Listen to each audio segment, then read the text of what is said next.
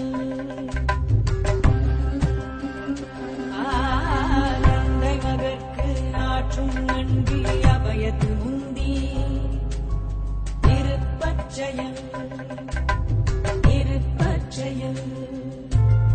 மகன் தந்தைக்கு ஆற்றும் உதவி இவன் தந்தை என்னோற்றான் கொள்.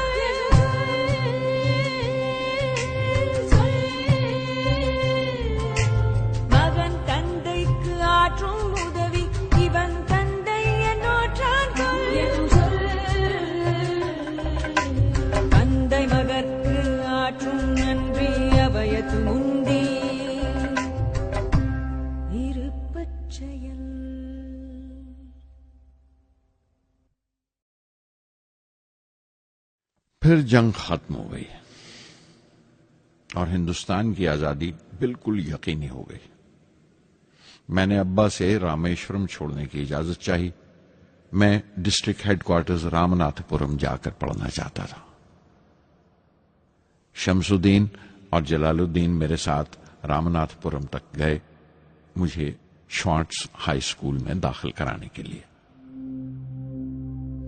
جانے کیوں وہ نیا ماحول مجھے راس نہیں آیا. رامناتھ پورم بڑا مصروف شہر تھا اور قریب 50,000 کی آبادی تھی، لیکن رامیشورم کا سکون اور اطمینان کہیں نہیں تھا. گھر بہت یاد آتا تھا اور گھر لوٹنے کا کوئی موقع میں چھوڑتا نہیں تھا. شوارٹز ہائی اسکول میں داخل ہونے کے بعد ایک 15 سالہ لڑکے کے تمام شوق جو ہو سکتے تھے میرے اندر جاگ اٹھے. میرے ٹیچر ایا دورائی سولومن بہترین رہبر تھے، گائیڈ اس نوجوان ذہن کے لیے جس کے سامنے زندگی کی بے شمار ممکنات کھلنے والی تھی.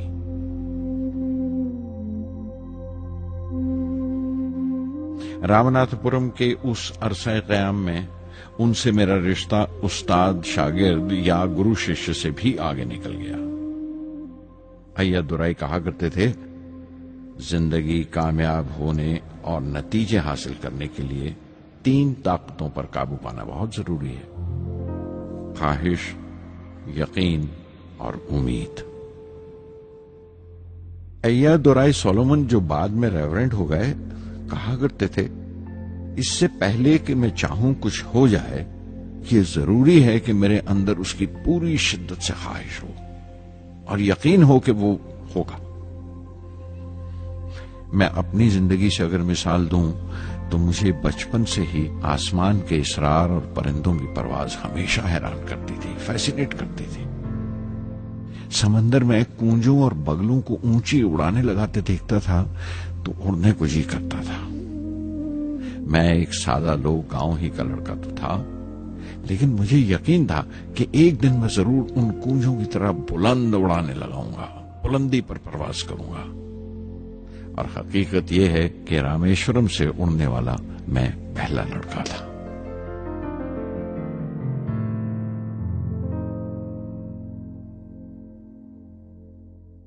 شوارٹز اسکول میں تعلیم ختم کرتے کرتے میرے اندر خود اعتمادی بس چکی تھی اور مجھے یقین تھا کہ میں ضرور کامیابی حاصل کروں گا.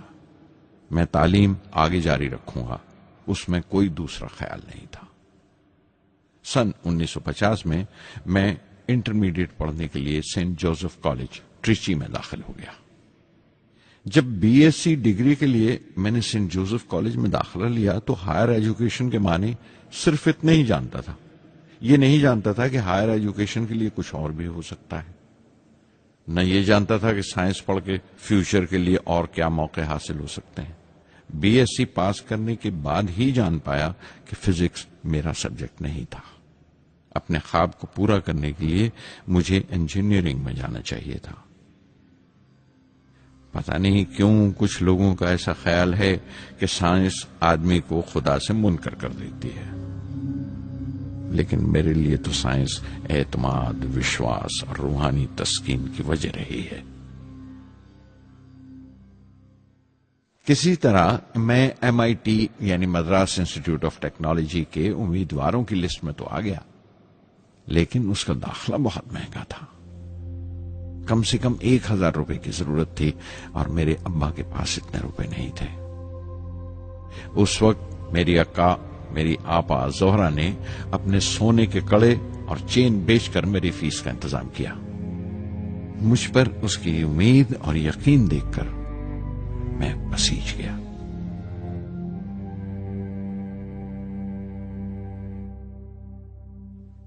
MIT میں سب سے زیادہ مزہ آیا.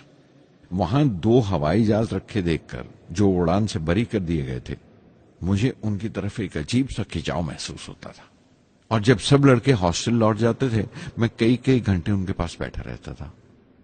فرسٹ ایئر مکمل کرنے کے بعد جب مجھے اپنے زیادہ خصوصی مضمون چننا تھے، یعنی اپنی اسپیشل برانچ کا چناؤ کرنا تھا، تو میں نے فورن ایروناٹیکل انجینئرنگ کا چناؤ کر لیا. MIT کی تعلیم کے دوران مجھے 3 ٹیچرز نے بہت متاثر کیا: professor Sponder, professor KAV Pandalai, professor Narasingha Rao. Professor Sponder technical aerodynamics سکھاتے تھے۔ ایروناٹیکل انجینئرنگ میں داخلے سے پہلے میں نے ان سے صلاح لی تھی۔ انہوں نے سمجھایا تھا کہ مجھے مستقبل کا فیصلہ کرنے سے پہلے مستقبل کی ممکنات کے بارے میں نہیں سوچنا چاہیے، بلکہ سوچنا چاہیے ایک اچھی بنیاد کے لیے اور اپنے رجحان اور اشتیاق کے بارے میں کہ اس میں کتنی شدت ہے، میرے ایپٹیچیوڈز اور ایسپریشن میں کتنی انٹینسٹی ہے۔ میں خود بھی ہونے والے انجینئرنگ اسٹوڈنٹس سے کہنا چاہتا ہوں کہ جب وہ اپنا اسپیشلائزیشن کا چناؤ کریں تو یہ دیکھیں کہ ان میں کتنا شوق ہے، کتنا اتساہ ہے اور لگن ہے اس شعبے میں جانے کے لیے۔ پروفیسر KAV پنڈلے نے مجھے ایرو اسٹرکچر ڈیزائن سکھایا اور اس کا تجزیہ بھی، وشلیشن، انالیسس بھی۔ وہ بڑے خوش دل اور دوست ٹیچر تھے اور ہر سال کوئی نہ کوئی نیا طریقہ، نیا نظریہ لے کر آتے تھے کورس میں۔ پروفیسر نرسنگھ راؤ میتھمیٹیشین تھے، وہ ایروڈائنمکس کی تھیوری سکھایا کرتے تھے۔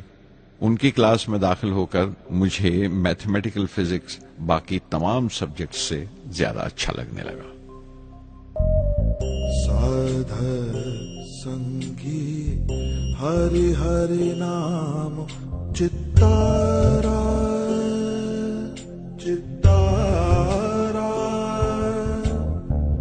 سادھر سنگی ہری ہری نام چتارا، سہجی انندو ہووے دینو راتی، انکر بھلو ہمارا، سادھر سنگی سادھر سنگی۔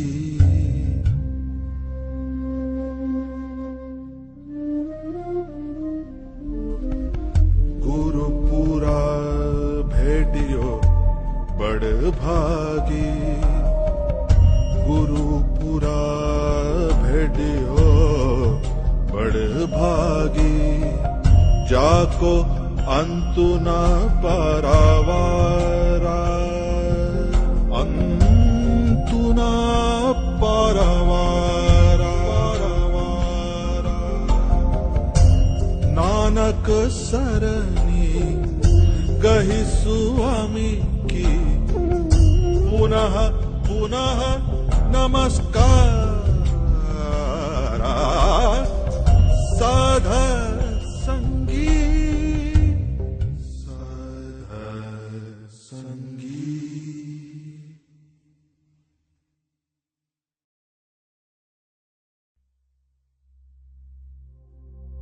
MIT سے میں بنگلور کے ہندوستان ایروناٹکس لمیٹڈ HAL میں بطور ٹرینی داخل ہو گیا۔ HAL سے جب میں ایروناٹیکل انجینئرنگ گریجویٹ بن کر نکلا تو زندگی نے 2 موقع میرے سامنے کھڑے کر دیے اور دونوں میری پرواز کے دیرینہ خواب پورے کر سکتے تھے۔ ایک موقع تھا ایئر فورس کا، دوسرا منسٹری آف ڈیفنس میں directorate of technical development and production کا۔ میں نے دونوں میں عرضی بھیج دی اور بیک وقت دونوں سے انٹرویو کا بلاوا آ گیا۔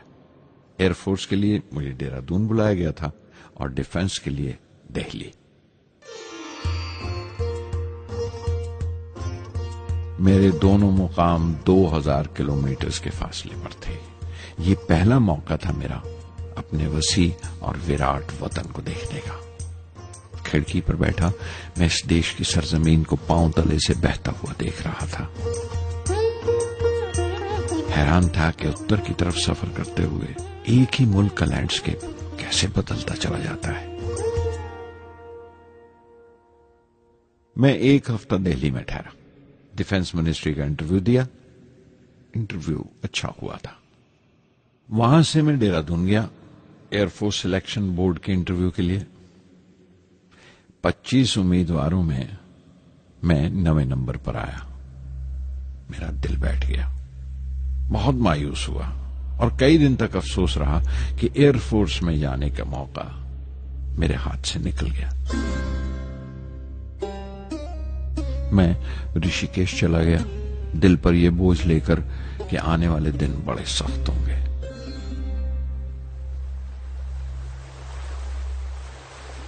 گنگا میں اسنان کیا اور پھر چلتا ہوا پاس کی پہاڑی پر شیوانند آشرم تک پہنچ گیا۔ سوامی شیوانند سے بھیٹ ہوئی۔ دیکھنے میں بالکل گوتم بدھ لگتے تھے، سفید دودھیا دھوتی اور پاؤں میں لکڑی کی کھڑاؤں۔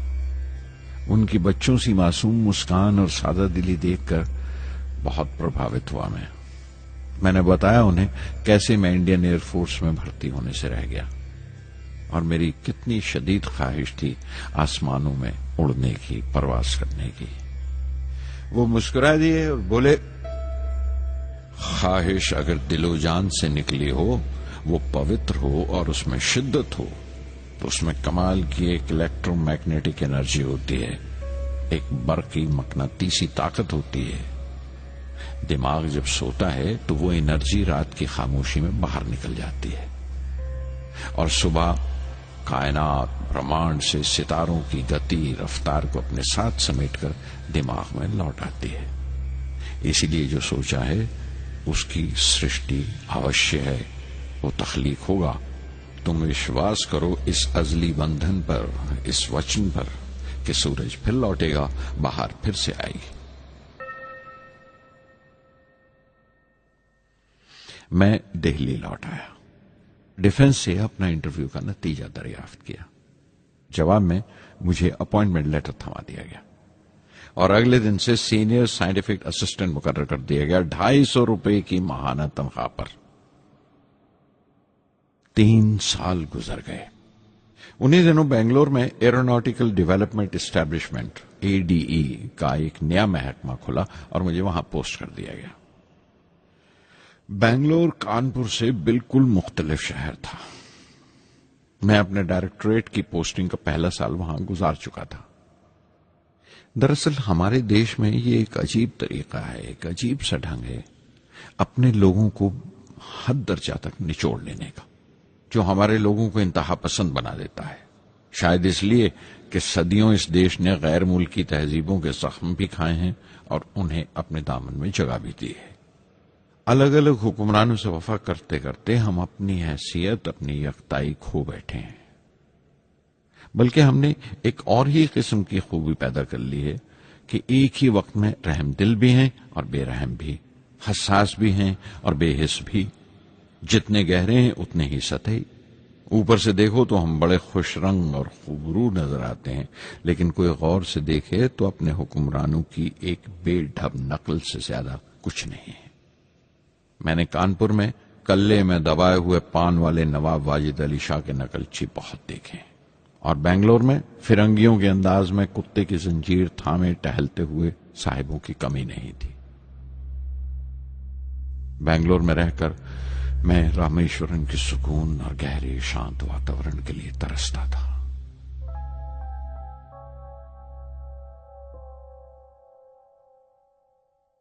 پہلے سال تو ADE میں کوئی زیادہ کام نہیں تھا۔ ایک پروجیکٹ ٹیم بنائی تھی کہ 3 سالوں میں ایک سودیشی ہاور کرافٹ تیار کریں، اور وہ وقت سے پہلے تیار ہو گیا۔ نندی اس کا نام رکھا گیا، شیو کی سواری کے آدھار پر۔ اس کا ڈیزائن ہماری امید سے زیادہ اچھا تھا، لیکن میں سخت مایوس ہوا جب آپسی کنٹروورسیز کی بنا پر سارا پروجیکٹ بالائے طاق رکھ دیا گیا، بند کر دیا گیا۔ Professor MGK Menon, Tata institute of fundamental research کے ڈائریکٹر، ایک روز اچانک ہی ہماری جانچ پڑتال کو آ پہنچے۔ نندی کا ذکر نکلا، مجھ سے پوچھ تاچھ کرتے ہوئے انہوں نے خواہش ظاہر کی ایک 10 منٹ کی اڑان کے لیے۔ اس کے 1 ہفتہ بعد کی بات ہے، مجھے انکوسپار سے بلاوا آ گیا، the Indian committee for space research. میں ممبئی چلا گیا راکٹ انجینئر کی پوسٹ کے لیے انٹرویو دینے۔ میرا انٹرویو لینے والے ڈاکٹر وکرم سارا بھائی اور پروفیسر MGK مینن کے علاوہ مسٹر سراف تھے، جو اس وقت ایٹمک انرجی کمیشن کے ڈپٹی سیکرٹری کے عہدے پر تھے۔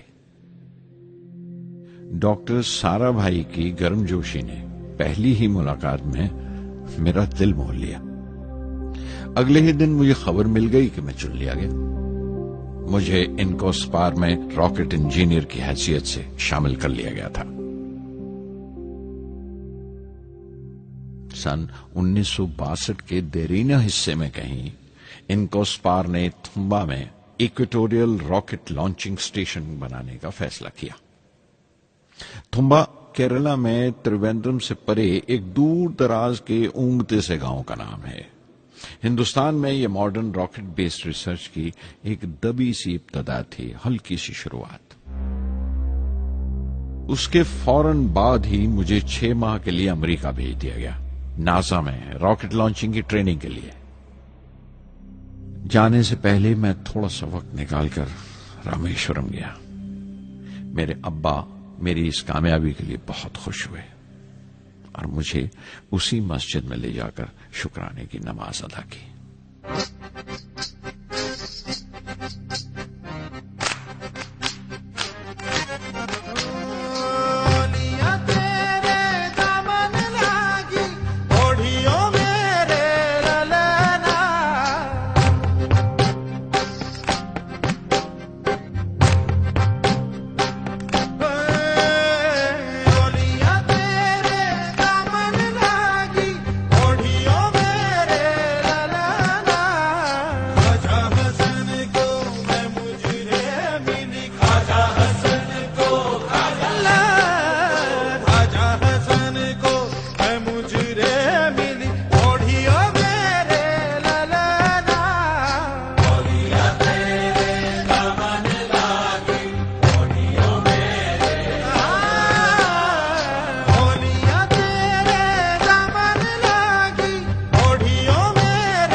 NASA Langley research centre Virginia میں نے اپنے کام کی شروعات کی۔ بعد میں گودارڈ اسپیس فلائٹ سینٹر میری لینڈ چلا گیا۔ میں اپنا امپریشنز امریکنز کے بارے میں بینجامن فرینکلن کے اس جملے سے بیان کر سکتا ہوں: جن باتوں سے تکلیف ہوتی ہے ان سے تعلیم بھی ملتی ہے۔ ہندوستانی تنظیموں میں، یہاں کی آرگنائزیشنز میں ایک بڑی مشکل ہے۔ جو اوپر ہیں وہ بڑے مغرور ہیں، اپنے سے چھوٹوں کی، جونیئرز اور سب آرڈینیٹس کی رائے لینا اپنی حد تک سمجھتے ہیں۔ کوئی شخص بھی اپنی خوبی دکھا نہیں سکتا اگر آپ اسے ملامت ہی کرتے رہیں۔ اصول اور پابندی، پابندی اور سختی، سختی اور ظلم کے بیچ کی لائن بڑی مہین ہے، باریک ہے، اس کی پہچان بہت ضروری ہے۔ میں جیسے ہی ناسا سے لوٹا، فوراً بعد ہندوستان کا پہلا راکٹ لانچ واقع ہوا، 21 نومبر سن 1963۔ وہ ساؤنڈنگ راکٹ تھا، نام نائکی اپیچی۔ نائکی اپیچی کی کامیابی کے بعد پروفیسر سارا بھائی نے اپنی آرزو، اپنے ایک خواب کا اظہار کیا، ایک Indian satellite launch vehicle ISLV کا سپنا۔ ہندوستانی راکٹ کا خواب 20ویں صدی میں ایک طرح سے 18ویں صدی کا خواب بھی کہلا سکتا ہے، جو ٹیپو سلطان نے دیکھا تھا۔ ٹیپو سلطان کی فوج میں 27 بریگیڈ تھے جو خشون کہلاتے تھے، اور ہر ایک بریگیڈ میں ایک دستہ تھا راکٹ مین کا جو ساتھ رہا کرتا تھا اور جرکس کہلاتا تھا۔ جب ٹیپو سلطان مارا گیا تو انگریزوں نے 700 راکٹس اور 900 راکٹ کے سب سسٹمز برآمد کیے 1799 میں تیروکناہلی کی جنگ کے بعد۔ وہ راکٹس ولیم کانگریو نے انگلینڈ بھیجوا دیے جانچ پڑتال کے لیے، اس کی تکنیک سمجھنے کے لیے، جسے آج کی سائنسی زبان میں ہم ریورس انجینئرنگ کہتے ہیں۔ ٹیپو سلطان کی موت کے ساتھ اس خواب کی بھی موت ہو گئی، کم سے کم 150 سال کے لیے۔ پنڈت جواہر لال نہرو کی بدولت وہ راکٹری کا خواب ایک بار پھر ہندوستان میں زندہ ہوا۔ پروفیسر سارا بھائی نے اس خواب کو حقیقت بنانے کی ذمہ داری اپنے سر لے لی۔ بہت سے تنگ نظر لوگوں کو اعتراض تھا اس بات پر کہ اس ملک میں جہاں لوگوں کو 2 وقت کی روٹی نصیب نہیں ہوتی وہاں ان اسپیس اڑانوں کو، ان خلائی تحریکوں کو کیوں ترجیح دی جا رہی ہے۔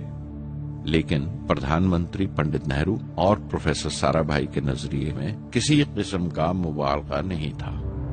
ان کے نظریے بالکل صاف تھے کہ اگر دنیا کے ملکوں میں اور دنیا کے مسئلوں میں کوئی حصہ لینا ہے، شرکت کرنی ہے، ہندوستان کو کوئی حیثیت حاصل کرنی ہے تو سائنس اور ٹیکنالوجی کی ترقی اور خود مختاری، سیلف ریلائنس اشد ضروری ہے، اور ان کا مقصد طاقت کا مظاہرہ ہرگز نہیں تھا۔ سہج پکے سو میٹھا ہوئے، تھمبا میں 2 راکٹ سہج پکے مگر کامیاب ہوئے، ایک روہنی، دوسرا میں نے کہا۔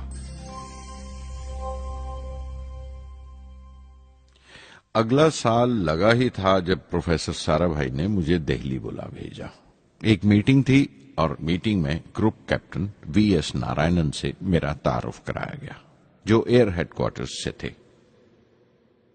پروفیسر سارا بھائی نے ریٹو تیار کرنے کا ارادہ ظاہر کیا، rocket assisted take of system, ایک ملٹری ایئر کرافٹ جو راکٹ کی مدد سے اڑایا جا سکے بڑی چھوٹی سی جگہ میں۔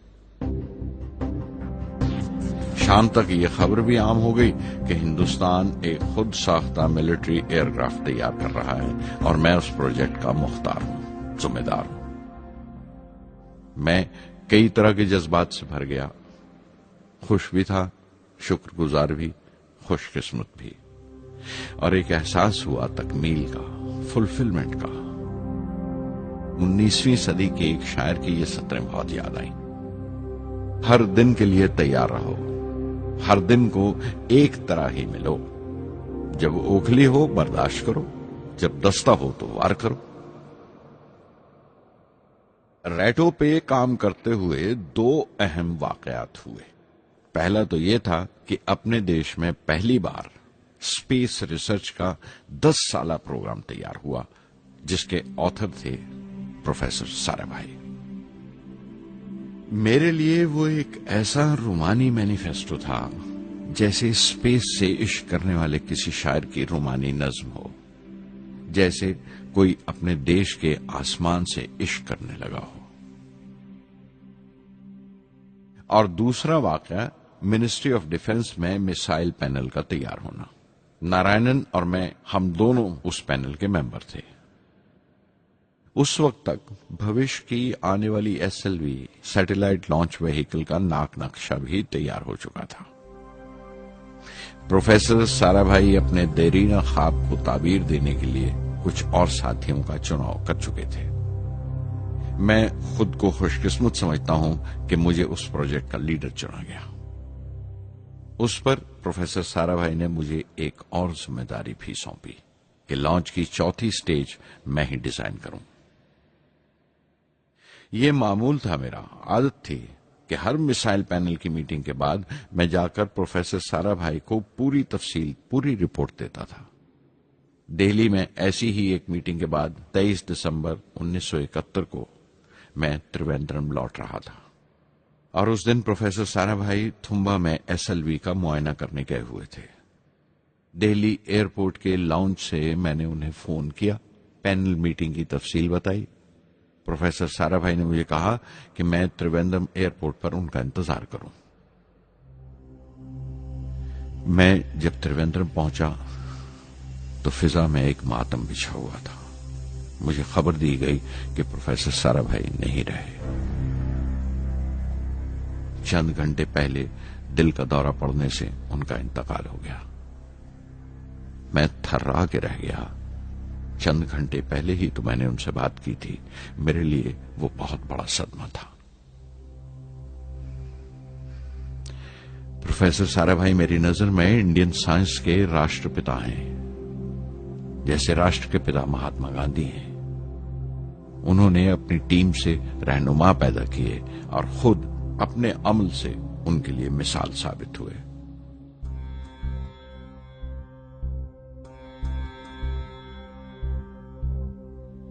నానాటి బతుకు నాటకము